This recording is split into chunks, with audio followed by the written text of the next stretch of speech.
अस्सलाम वालेकुम सज्जनों वीडियो मित्रों की हाल चाल। मैं थोड़ा दोस्त मोहम्मद रिखीज़र तो मेरे नाल ने मोहम्मद खान मिस्त्री मोहम्मद खान।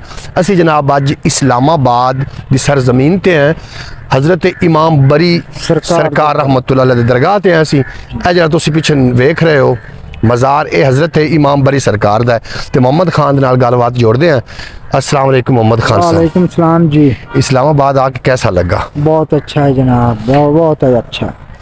जी जी और तुसी सुनाओ, ठीक हो? खैरियत? अल्लाह पाक दा बड़ा एहसान है जी। अच्छा तुसी मैनू ये दसो बाबा जी बई इमाम बरी सरकार दा असल नाम की है जी जी और इन्हां डेरे इत्थे किवें आके लाए ने और अच्छा। किस तरीके ने आके इत्थे आके रहश अपनी कीती? बड़ी सोहनी तुसा गल कीती है। ਇਹਦੇ जरा गौर करो जी मैं तो जरूर तुसी सुनो जी। ते नाजरीन तुसी भी सुनो कि इस्लामाबाद दा नाम ज़हन च आउंदियां ही ना किसी अल्लाह दे वली दी मंजूरी ते दलालत करदा है। जी ये हकीकत है कि इस्लामाबाद जे पाकिस्तान दे खूबसूरत शहर जी ते दुनिया दे बेमिसाल दारुल खिलाफा इन्हां दी बुनियाद 11वीं सदी दे विच हज़रत शाह अब्दुल लतीफ़ अल मरूफ इमाम बरी सरकार ने रखी। सुभान अल्लाह। गल समझ आ रही मेरी गल? हाँ बिल्कुल। ते अज भी मरगला दियां पहाड़ियां दे विच इन्हां दा दरबार है। ये मरगला है। इत्थे पहले ना होंदा इंज आ कि इत्थे चोरोकारी बड़ी आई जिहड़ी पंजाब तो कश्मीर दी तरफ सड़क जांदी है ना ਉਹ ਇਹਦੇ ਦਰਮਿਆਨ ਦੇ ਵਿੱਚ ਆ ਸਾਈਡਾਂ ਤੇ ਜੰਗਲ ਆ ਜਿਹੜਾ ਤੁਹਾਨੂੰ ਮੈਂ ਨਾਜ਼ਰੀਨ ਤੁਸੀਂ ਆਹ ਵੇਖ ਸਕਦੇ ਹੋ ਪਿਛਲੇ ਪਾਸੇ ਜੰਗਲ ਹੈ।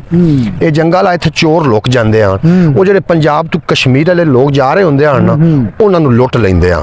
अच्छा समझ मेरी गल दी आउंदी बिल्कुल बिल्कुल। इनका नाम रखी गया जी चोरपुर। ਜਿਹੜੇ इलाके च ਆਪਾਂ खलोते हैं ਇਹਨੂੰ सददे ने पहले चोरपुर। इत्थे फिर हज़रत शाह अब्दुल लतीफ़ सही नाम है। हज़रत इमाम बरी सरकार दा सही नाम है शाह अब्दुल लतीफ़ माशाअल्लाह अल मरूफ बरी इमाम सरकार। माशाअल्लाह ये असल नाम है। ये असल नाम ਜਦੋਂ ਇਹਨਾਂ ਨੇ ਇੱਥੇ ਆ ਕੇ ਡੇਰਾ ਜਮਾਇਆ ਫਿਰ ਇਹਨਾਂ ਦੇ ਫੈਜ਼ ਨਾਲ ਇਹਨਾਂ ਦੇ ਲੰਗਰ ਨਾਲ इन्हां दी करामत नाल जिहड़े चोर आन ना वो भी सीधे राह ते आवन लग पे। माशाअल्लाह। फिर इस चोरपुर दा नाम बदली गया ते इनदा नाम रखी गया नूरपुर। नूरपुर समझ आ रही? माशाअल्लाह। मोड़ नूरपुर नू ना इत्थे लंगर बड़े तकसीम होवन लोगां दी पेट दी प्यास ही बुझे ते रूहां दी प्यास ही बुझण लग पई। फिर इनदा नाम रखी गया इस्लाम आबाद। इस्लाम आबाद इत्थे हज़रत इमाम बरी सरकार दे आवन नाले इस्लाम आबाद होया। सुभान अल्लाह। कोई समझ आ गई मेरी गल? बड़ी ये इमाम बरी सरकार दी करामत है कि चोरपुर नू नूरपुर बनाया ते नूरपुर नू मुड़ इस्लाम आबाद बनाया। जिस तरीके जरूर आया तेरी इस गल दा ना सानू पता लग गया है। पता लग गया है। यही सोचने कि इमाम बरी सरकार ने जी इमाम बरी सरकार दा आज सानू पता लगा कि इमाम बरी सरकार दा नाम असल की है। असल नाम की है हां जेड़ा तुसी दसया ना शाह अब्दुल लतीफ शाह अब्दुल लतीफ।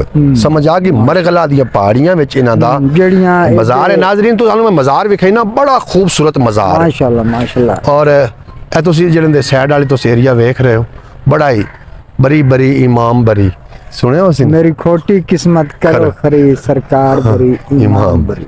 ए नाज़रीन इमाम बरी सरकार दा जेड़ा रोज़ा मुबारक है नबी करीम सल्लल्लाहु अलैहि वसल्लम दे रोज़ उस तरह से बनाया गया है और इहदा सब्ज़ गुंबज भी है ते लोग इत्थे लंगर जेड़ा है वसीओ अरीज़ जनाब तादाद नाल लोग इत्थे अपने पेट दी प्यास भी बुझाइंदे ने ते अपनी रूहानी प्यास भी बुझाइंदे ने। ये ना मोहम्मद खान अल्लाह दे वली जिथे भी डेरे अल्लाह दे वलियां ने लाए ने उत्थे पहले कुफर हा। जिस तरीके बाबा फरीद गंजे शकर रहमतुल्लाह अलैह बाबा फरीद दा पहले नाम आ अजूदन बाद दे विच ओदा नाम बनया पाक पतन शरीफ जदों बाबा फरीद ने डेरा लाया। ए नाज़रीन तुसीं वेखदे पियो ए बरी इमाम सरकार दा दरगाह है और इहदा अंदर दा नज़ारा भी तुहाडे नाल शेयर करना। तुसीं वीडियो नूं स्किप नहीं करना ताकि पूरी गलबात ते पूरा नज़ारा तुहाडी समझ च आवे। हज़रत शाह अब्दुल लतीफ़ अल मशदी रहमतुल्लाह अलैह अल मरूफ हज़रत इमाम बरी सरकार ये उहदे दरबारे पाक दा बरूनी गेट है यानी कि जेड़े पासों एंटर होने हैं और ये हज़रत इमाम बरी सरकार जहांगीर बादशाह दे ओहद दे अंदर आए हैं जिन्हां दी अणथक मेहनत ने इस्लाम नू फरोग देवन दे विच कलीदी किरदार अदा किया। हज़रत इमाम बरी सरकार रहमतुल्लाह अलैह दा शुमार उन्हां सूफिया कराम दे विच हुंदा वे जेड़े के बर्रे सगीर पाको हिंद दे अंदर सूफिया कराम आए। 11वीं सदी ईस्वी दे विच हज़रत शाह अब्दुल लतीफ़ अल मरूफ बरी इमाम सरकार ਇਮਾਮ ਬਰੀ ਸਰਕਾਰ ਨੇ ਇਹ ਇਸਲਾਮਾਬਾਦ ਦੀ ਨੀਂਹ ਰੱਖੀ ਤੇ ਇਸ ਤੋਂ ਬਾਅਦ ਇਹ ਇਸਲਾਮ ਫੈਲਦਾ ਗਿਆ। ਪਹਿਲੇ ਨੰਬਰ ਤੇ ਜਨਾਬ ਇਹ ਜਿਹੜੀ ਜਗ੍ਹਾ ਤੇ ਅਸੀਂ ਮੌਜੂਦ ਹੈ ਇਹ ਪਹਿਲੇ ਪੰਜਾਬ ਤੋਂ ਜਿਹੜੀ ਕਸ਼ਮੀਰ ਦੀ ਤਰਫ ਸੜਕ ਜਾਂਦੀ ਆਈ, ਕਸ਼ਮੀਰ ਦੀ ਤਰਫ ਸੜਕ ਜਾਵਣ ਦੇ ਰਸਤੇ ਵਿੱਚ ਇੱਕ ਜੰਗਲ ਆਉਂਦਾ ਜਿੱਥੇ ਕਿ ਚੋਰ ਲੁਟੇਰੇ ਹਨ ਜਿਹੜੇ ਜਾਂਦੇ ਪਏ ਕਾਫਲਿਆਂ ਨੂੰ ਲੁੱਟ ਲੈਂਦੇ ਹਨ। ਬਾਅਦ ਦੇ ਵਿੱਚ ਕੀ ਹੋਇਆ ਕਿ ਹਜ਼ਰਤ ਸ਼ਾਹ ਅਬਦੁਲ ਲਤੀਫ ਅਲ ਮਰੂਫ ਬਰੀ ਇਮਾਮ ਸਰਕਾਰ ਜਦੋਂ ਤਸ਼ਰੀਫ ਲੈ ਕੇ ਆਏ ਤੇ ਜਨਾਬ ਉਸ ਤੋਂ ਪਹਿਲੇ ਇਸ ਜਗ੍ਹਾ ਦਾ ਨਾਮ ਆ ਚੋਰਪੁਰ। ਜਦੋਂ ਆਪ ਇੱਥੇ ਤਸ਼ਰੀਫ ਲੈ ਕੇ ਆਏ ਤੇ ਆਪ ਦਾ ਫੈਜ਼ ਆਮ ਹੋਇਆ, ਫਿਰ ਇਹਦਾ ਨਾਮ ਰੱਖੀ ਗਿਆ ਨੂਰਪੁਰ। ਔਰ ਇੱਥੇ ਜਨਾਬ ਲੋਕਾਂ ਦੀ ਪੇਟ ਦੀ ਅੱਗ ਵੀ ਬੁਝਣ ਲੱਗ ਪਈ ਔਰ ਰੂਹਾਨੀ ਫੈਜ਼ ਵੀ ਜਦੋਂ ਜਾਰੀ ਹੋਇਆ ਤੇ ਆਸਤਾ ਆਸਤਾ ਫੈਲਦਾ ਹੋਇਆ ਇਹਦਾ ਨਾਮ ਰੱਖੀ ਗਿਆ ਇਸਲਾਮ ਆਬਾਦ। ਇਸੇ ਤਰੀਕੇ ਜਨਾਬ ਹਜ਼ਰਤ ਇਮਾਮ ਬਰੀ ਸਰਕਾਰ ਨੇ ਆਪਣੇ ਡੇਰੇ ਇੱਥੇ ਜਮਾਏ। ਬਾਕੀ ਦਾ ਨਜ਼ਾਰਾ ਵੀ ਸ਼ੇਅਰ ਕਰਨਾ, ਤੁਸੀਂ ਵੀਡੀਓ ਨੂੰ ਸਕਿਪ ਨਹੀਂ ਕਰਨਾ ਤਾਂ ਕਿ ਪੂਰੀ ਗੱਲਬਾਤ ਤੁਹਾਡੀ ਸਮਝ ਚ ਆਵੇ। ਅੱਛਾ ਭਾਈ ਤੁਸੀਂ ਇੱਥੋਂ ਦੇ ਹੀ ਹੋ? ਜਿਹੜੀ ਤੁਸੀਂ ਵੀਡੀਓ ਵੇਖ ਰਿਹਾ ਸੀ ਤੇ ਮੈਂ ਦੱਸ ਰਿਹਾ ਸੀ ਕਿ ਸ਼ਾਹ ਅਬਦੁਲ ਲਤੀਫ ਅਲ ਮਰੂਫ ਬਰੀ ਇਮਾਮ ਸਰਕਾਰ ਦੇ ਆਉਣ ਤੋਂ ਪਹਿਲੇ ਇੱਥੇ ਚੋਰੋਕਾਰੀ ਆਈ। ਜਿਹੜੀ ਮੈਂ ਗੱਲਬਾਤ ਕੀਤੀ ਇਹਦੇ ਵਿੱਚ ਸੱਚਾਈ ਹੈ ਜਾਂ ਨਹੀਂ? ਜੀ ਆਵੇ। ਅੱਛਾ ਤੇ ਤੁਸੀਂ ਕੀ ਫਰਮਾ ਰਹੇ ਸੀ ਇਹ औलियाए कराम दे इमाम ने? हाँ, इमामुल फुकरा ने, इमाम ने, इमामुल फुकरा। हाँ, तमाम औलियाए कराम ने, इमाम ने, औलियाए कराम दे इमाम ने। ते अगर गल तुसी सुना रहे बैठक दे बारे की बैठक? 1.25 लाख बैठक। हाँ जी जी। सरकारां ने ते ये अंदर दी वीडियो बनाण देंदे ने? नहीं बनाण देंदे? अंदर नहीं, अंदर वीडियो नहीं बनाण देंदे, ये तो बाहर बना सकदे हो। जी नाज़रीन तुसी समात करदे पे हो, इत्थों दा दरवेश है जनाब इत्थे ही हुंदा। ये इमामुल फुकरा ने हज़रत इमाम बरी सरकार और ये औलियाए कराम दी वजह तो दीन दा इतना काम होया और दीन इतना फलिया फूलिया जिन्हां दे मुतलक अज दे जेड़े जाहिल लोग ने आखदे ने औलियाए कराम दी शान है जेड़े गुस्ताखियां करदे ने उन्हां नूं भी कोई होश दे नाखुन लेने चाहिए ने कि इस्लाम औलियाए कराम दे दम नाल ही फैलिया।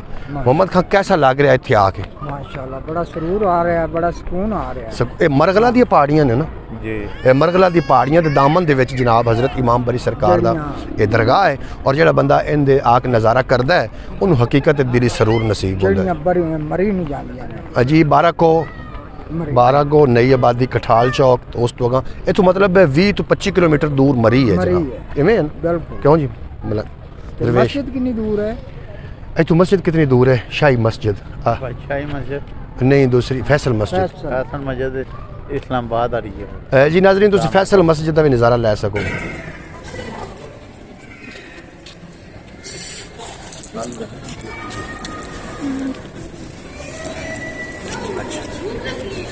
माशाअल्लाह जरूर आ गया जो ये अजे तामीर नहीं ना हो रहा तो मैं इत्थे आया माशाअल्लाह और सरकार नहीं है थोड़ी थले सी।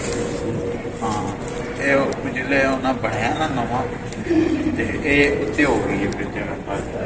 हाँ, की हो गई। अच्छा एक और हकीकत दस्या जी शाह अब्दुल लतीफ अल मरूफ इमाम बरी सरकार का ये बैरूनी बाजार है और मरगला दी पहाड़ियां के दामन जनाब दरबार जड़ा ना ये वाक़े है तो बहुत रूहानी तो बड़ा ही नूरानी जनाब नज़ारा है। मोहम्मद खान कैसा मज़ा आया? तो कोई ना माशाल्लाह एक शेर हो जाए यार, शेर हो जाए। शेर चल सुन फिर शेर तो लुत्फ लाओ कि रब वली नूं ताकत बख्शी है तूफान दा रुख परता सकदा है अख झिमकण ते भी चिर लगदा है ये पहलू तख्त लिया सकदा है सग वलियां दा कुरान आखे सौ रब दी जन्नत जा सकदा है मेरी कंड ते हथ है 5 तन दा कंड कौन खिजर दी ला सकदा है। ये जनाब मैं बार बार शेर इस वास्ते पढ़दा हूं ताकि पता चल जाए कि औलियाए कराम दी जिहड़ी शान है ये खाली ज़बानी कलामी नहीं है, कुरान हकीम के अंदर भी मौजूद है। और कुरान हकीम की अगर जैसे तुसी सूरत पढ़ते हो आसिफ बिन बरखिया इहदा जिहड़ा वाक़या है ये सरे फरिश्त है हज़रत सुलेमान अलैहिस्सलाम दे दौर का जिहड़ा आसिफ बिन बरखिया जिन्हें तख्त बलखीस ले आए वो भी एक अल्लाह दा वली ही हा। इस वास्ते औलियाए कराम दी करामात तो और इन्हां दी शान तो बिल्कुल इनकार नहीं किया जा सकता। और जिहड़ी जगह असीं मौजूद है ये जनाब इमाम औलिया हज़रत शाह अब्दुल लतीफ अल मरूफ इमाम बरी सरकार का ये जनाब मरगला दी पहाड़ियां का दामन है जिथे असीं मौजूद हैं। तुसीं बाज़ार वेख रहे हो और इत्थे काफ़ी सारियां रौनकां लगी हुई ने। जी नाज़रीन इमाम बरी सरकार का पहले मेला मई दे विच होंदा सी और मुशर्रफ दौर दे विच इत्थे कोई तकरीबकारां ने बम धमाका कीता ते फिर ये मेला मुलतवी हो गया। हुण ਅੱਗੇ ਤੇ ਹੁੰਦਾ ਸੀ ਮਈ ਦੇ ਵਿੱਚ ਮੇਲਾ ਹੁੰਦਾ ਸੀ ਤੇ ਹੁਣ ਇੱਥੇ 24 ਘੰਟੇ ਮੇਲਾ ਹੈ। 24 ਇਹ ਅੱਲਾ ਦੇ ਵਲੀ ਦੀਆਂ ਕਰਾਮਤਾਂ ਨੇ। ਰੌਣਕਾਂ ਤੁਸੀਂ ਜਨਾਬ ਇਹ ਵੇਖ ਸਕਦੇ ਹੋ, ਰੌਣਕ ਲੱਗੀ ਹੋਈ ਹੈ। 24 ਘੰਟੇ ਹੀ ਇੱਥੇ ਮੇਲਾ ਹੈ ਔਰ ਇੱਥੇ ਲੋਕ ਪੂਰੀ ਦੁਨੀਆ ਤੋਂ ਜਨਾਬ ਦੂਰੋਂ ਦੂਰੋਂ ਲੋਕ ਆ ਕੇ ਹਜ਼ਰਤ ਇਮਾਮ ਬਰੀ ਸਰਕਾਰ ਰਹਿਮਤੁल्लाह अलैह ਦੇ ਹਾਜ਼ਰੀ ਵਾਸਤੇ ਤਸ਼ਰੀਫ ਲੈ ਕੇ ਆਉਂਦੇ ਨੇ। ਇੱਥੇ ਪੇਟ ਦੀ ਪਿਆਸ ਵੀ ਬੁਝਦੀ ਹੈ ਔਰ ਰੂਹਾਨੀ ਪਿਆਸ ਵੀ ਬੁਝਦੀ ਹੈ। ਇਸ ਵਾਸਤੇ ਜਨਾਬ ਅਸੀਂ ਵੀ ਅੱਜ ਇੱਥੇ ਆਏ ਤੇ ਮੈਂ ਕਿ ਦੋਸਤਾਂ ਦੇ ਨਾਲ ਵੀਲੌਗ ਸਾਂਝਾ ਕਰੀਏ।